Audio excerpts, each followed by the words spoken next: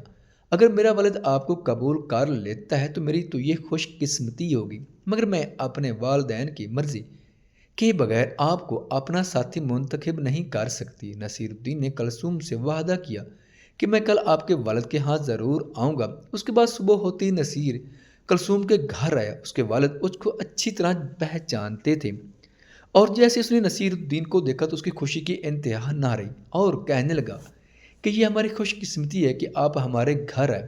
نصیر الدین نے کلثوم کے والد کو سلام کیا، اس کے بعد کیا کہا کہ میں آپ کی بیٹی کو گھر کی عزت بنانا چاہتا ہوں، اس سے نکاح کرنے کی خواہش رکھتا ہوں۔ یہ سن کر بزرگ خوشی ہوا، اس کی آنکھوں میں خوشی کے آنسو تھے، اور نصیر الدین کا ماتھا چوم کر کہا کہ اس سے زیادہ میرے لیے باعث فخر بات اور کیا ہوگی کہ میری بیٹی آپ سے رشتہ داری کرنا چاہ رہی ہے۔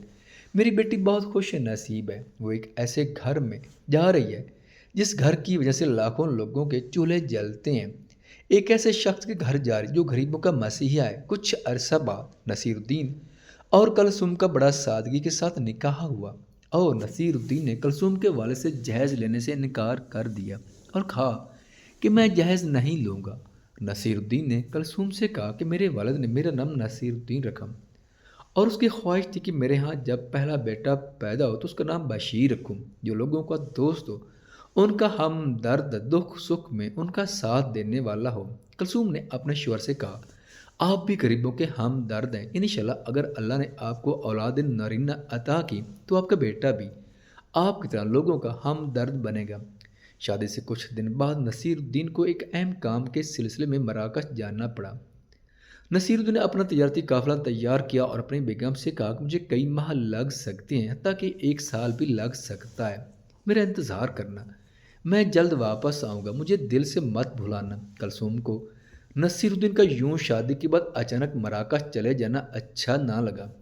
وہ اپنے شوہر سے کہنے لگی کہ ابھی کچھ دن مزید ٹھہر جائیں، ابھی کچھ دن ہی تو ہماری شادی کو ہوئے، میری خواہش ہے کہ آپ کچھ دن مزید ادھر ٹھہر جائیں تاکہ زندگی کے یہ قیمتی لمحات ہم دونوں اکٹھے گزار سکیں۔ نصیر الدین نے کہا کہ میری بھی یہی خواہش تھی، لیکن جانا میری مجبوری ہے، تو میرا انتظار کرنا، میں جلد واپس آنے کی کوشش کروں گا۔ نصیر الدین اپنے قافلے سمیت مراکش کی طرف روانہ ہوا۔ نصیر الدین کے جانے کے بعد اس کی بیوی کلثوم اسے بہت یاد کرتی، ہر دوسرے دن ان کے نام ایک خط لکھتی کہ مجھے آپ کی بہت یاد آ رہی۔ نصیر الدین بھی اپنی محبت کا اظہار کرتا اور یہی کہتا کہ میں جلد واپس آؤں گا۔ 6 ماہ گزر چکے ہیں، تب کلثوم نے اپنے شوہر کے نام خط لکھا کہ اب واپس آ جائیں، میں ایک نوجوان عورت ہوں، میری بھی کچھ خواہشات ہیں۔ نصیر الدین نے 1 یا 2 ماہ مزید اس سے واپس آنے کا وعدہ کیا۔ جب مزید 1-2 ماہ گزر گئے تب کلثوم نے اسے اپنا وعدہ یاد دلایا۔ نصیر الدین نے یہی کہا کہ میں 1 سال کے اندر اندر واپس آ رہا ہوں اور میں اس بات کا آپ سے وعدہ کرتا ہوں۔ کلثوم نے بھی جذباتی انداز میں اپنے شوہر سے کہا کہ اگر 1 سال کے اندر اندر آپ واپس نہ آئے تو مجھ سے گناہ کا ارتکاب ہو سکتا ہے۔ نصیر الدین اس سے وعدہ کیا کہ میں 1 سال کے اندر آؤں گا، تم اس بارے میں اطمینان رکھو۔ اب کلثوم نے اپنے شوہر کا بے چینی سے انتظار کرنا شروع کیا۔ ایک دن اس کے لیے بڑا مشکل تھا، وہ اپنے آپ کو اکیلا محسوس کر رہی تھی، کبھی اپنے میکے چلی جاتی تو پھر واپس اپنے گھر آ جاتی۔ زندگی کے تمام رام اس کی زندگی سے مٹتے جا رہے تھے۔ جب 1 سال کا عرصہ گزر گیا تب کلثوم کو اپنے شوہر پر غصہ آیا۔ اسے اس بات کا غصہ تھا کہ اس کے شوہر نے وعدہ پورا نہ کیا۔ اپنی خواہشات پوری کرنے کے لیے وہ بار بار بہک رہی تھی، پھر وضو کر کر نماز پڑھنا شروع کر دی۔ شیطان اسے بہکا رہا تھا کہ تمہارے شوہر کو تمہارا خیال نہیں۔ آخرکار اس کے جذبات جب حد سے بڑھنے لگے تو اس نے شہر کی ایک طوائف سے رابطہ کیا جو عمر میں بوڑھی تھی۔ کلثوم نے طوائف سے کہا کہ مجھے ایک ایسے نوجوان کی ضرورت ہے جو میرا دوست بن سکے اور میری خواہشات پوری کرے، لیکن یہ بات راز میں ہی رہنی چاہیے، اگر کسی کو پتہ چلا تو میرے لیے مسئلہ بن سکتا ہے۔ میں اس کام کے بدلے میں اس نوجوان کو بھی مال دوں گی اور آپ کو بھی خوش رکھوں گی۔ طویف نے کہا ویسے تو میں یہ کام چھوڑ چکی ہوں، مگر آپ کی خاطر میں کوئی نوجوان تلاش ضرور کروں گی جو آپ کا راز بھی رکھے اور آپ سے دوستی بھی کرے۔ ویسے تو اس شہر میں کافی نوجوان پھرتے ہیں، خوبصورت ہیں لیکن قابل بھروسہ نہیں۔ بڑھیا پورے شہر میں پھرتی رہی لیکن کوئی قابل بھروسہ نوجوان نہ ملا۔ بڑھیا نے سوچا کہ اب اس شہر سے باہر نکلنا چاہیے کیونکہ مجھے منہ مانگی قیمت مل رہی ہے۔ وہ شہر سے باہر ایک پہاڑی کی طرف روانہ ہوئی۔ چلتے چلتے شام ہو چکی تھی۔ اس نے دیکھا کہ پہاڑی علاقے کی غار ہے، اس کے اندر روشنی ہے۔ غار کے قریب گئی تو اس نے دیکھا کہ ایک نوجوان بیٹھا ہے، وہ کافی اداس پریشان نظر آ رہا تھا۔ بڑھیا نے اس سے پوچھا کہ کیوں پریشان ہو؟ نوجوان نے اسے بتایا کہ میرے باپ نے مجھے جائیداد سے لا تعلق کر لیا، صرف اس وجہ سے کہ میں اس کے مال میں ملاوٹ نہیں کر رہا تھا۔ مجھے میرے سگے باپ نے ہی ایمانداری کرنے پر سزا دی اور جائیداد سے آگ کر دیا۔ بڑھیا نے نوجوان سے کہا کہ تجھے پریشان ہونے کی ضرورت نہیں، تمہارے لیے میرے پاس ایک نوکری ہے اگر تم کرنا چاہو۔ نوجوان نے بڑھیا سے کہا کہ کسی قسم کی نوکری؟ بڑھیا نے بتایا کہ ایک مالدار عورت ہے، اس کا شوہر باہر رہتا ہے، تمہیں اس عورت کے ہاں ملازم بننا ہے، اس کے چھوٹے موٹے کام کرنے ہیں، بس۔ نوجوان نوکری کے لیے رضامند ہو گیا۔ بڑھیا اسے اپنے ساتھ لائی اور اس کے بعد کلثوم کے گھر کے باہر اسے کھڑا کر دیا۔ کلثوم گھر کی کھڑکی سے اس نوجوان کو دیکھ رہی تھی۔ وہ نوجوان کو دیکھ کر حیران ہوئی کیونکہ وہ بہت خوبصورت تھا، اتنا خوبصورت کہ اسے اپنا شوہر بھول گیا۔ کلثوم نے اسے کہا کہ تمہیں میرے گھر کی چوکی داری کرنی ہے، میرے اجازت کے بغیر گھر کو کسی کے اندر داخل نہیں ہونے دینا۔ وہ نوجوان گھر کے گیٹ کے باہر بیٹھ گیا۔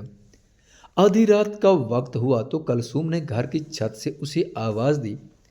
مالکن کی آواز سن کر کمرے میں آیا تو کلثوم نے کمرے کا دروازہ اندر سے بند کر دیا۔ نوجوان نے عورت سے کہا کہ یہ اب کیا کر رہی ہیں؟ اس بات کو سن کر کلثوم نے اپنے کپڑے اس کے سامنے اتار دیے۔ نوجوان نے جلدی سے اپنا منہ پھیر لیا اور کہا کہ تم جیسی عورتوں سے میں خدا کی پناہ چاہتا ہوں۔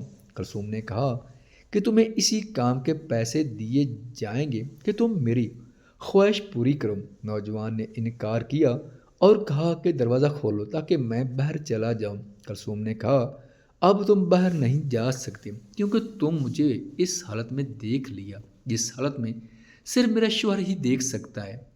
کلثوم اس نوجوان کی طرف بڑھنے لگی تو نوجوان نے اپنے پاس خنجر اٹھایا اور اپنی نس کاٹ لی۔ یہ دیکھ کر کلثوم کافی پریشان ہوئی، سوچنے لگی کہ کیسا عجیب نوجوان تھا، مجھے بھی مصیبت میں ڈال دیا، وہ خود بھی اپنی جان لے گیا۔ اب وہ سوچنے لگی کہ لاش کو کیسے ٹھکانے لگاؤں تاکہ میں پکڑی نہ جاؤں۔ اس نے نوجوان کی لاش ایک بوری میں بند کی، اس کے بعد باہر سیان میں گڑھا کھود کر اسے دفن کیا۔ اس کے بعد اس گڑھے کو ہموار کر کے ادھر پھولوں کی ایک کیاری بنا لی تاکہ کسی کو شک نہ ہو۔ اتفاق سے اگلے دن ہی نصیر الدین گھر کے دروازے پر موجود تھا۔ کلثوم اسے دیکھ کر حیران ہوئی۔ اس کے ہاتھ میں پنجرے میں بند ایک طوطا بھی تھا، یہ نایاب قسم کا طوطا تھا۔ نصیر الدین نے اپنی بیوی سے معذرت کی کہ راستے میں قافلے پر ڈاکوؤں نے حملہ کیا اور ہمارا پیچھا کیا، جس کی وجہ سے ہمیں راستہ تبدیل کرنا پڑا۔ زیادہ دیر ہوئی مگر تمہارے لیے ایک ایسا تحفہ لایا ہوں جس کو دیکھ کر تم خوش ہو جاؤ گی۔ کلثوم نے دیکھ کر کہا کہ یہ تو بہت خوبصورت ہے۔ نصیر الدین نے کہا کہ خوبصورت ہونے کے علاوہ انتہائی ذہین ہے، اس میں یہ بھی خوبی ہے کہ یہ ہو بہو انسان کی طرح باتیں کرتا ہے، چھپی ہوئی چیزوں کے بارے میں ہمیں بتلاتا ہے، کوئی چیز گم ہو جائے تو یہ بتلا دے گا، میری غیر موجودگی میں یہ تجھ سے باتیں کرے گا، تمہارا دل بہلائے گا۔ ایک دفعہ کلثوم کی غیر موجودگی میں نصیر الدین اور طوطا گھر میں اکیلے تھے۔ طوطا پھولوں کی کیاری کی طرف اشارہ کر کے کہتا ہے کہ اس کو کھودو، اس کو کھودو۔ نصیر الدین کو شک ہوا، اس نے ملازم سے کہلوا کر گڑھا کھودا۔ بوری میں ایک نوجوان کی لاش پڑی تھی۔ جب کلثوم گھر واپس آئی تو نصیر الدین نے اس سے پوچھا کہ یہ کون ہے؟ وہ خاموش رہی، کچھ نہ بتایا، لیکن جب سختی کی تب کلثوم بول پڑی کہ یہ نوجوان تھا جس کو آپ کی غیر موجودگی میں گھر بلایا، آپ 1 سال تک واپس نہ آئے، تب میں اس نوجوان کے ذریعے اپنی خواہش پوری کرنا چاہتی تھی۔ یہ سن کر نصیر الدین کو افسوس ہوا، اس نے کہا کہ تم کیسی عورت ہو، میں مرد ہو کر تمہارے بنا کسی گناہ میں نہ پڑا اور کسی عورت کے بارے میں سوچا تک نہیں، مگر تم نے حافظ قرآن ہو کر میرے بغیر گناہ کا ارتکاب کیا۔ نصیر الدین نے کلثوم کو طلاق دے دی، لیکن وہ اپنے دوستوں کو یہ نصیحت کرتا رہا کہ بیوی کو اکیلا چھوڑ کر زیادہ عرصہ باہر جانا کم عقلی ہے۔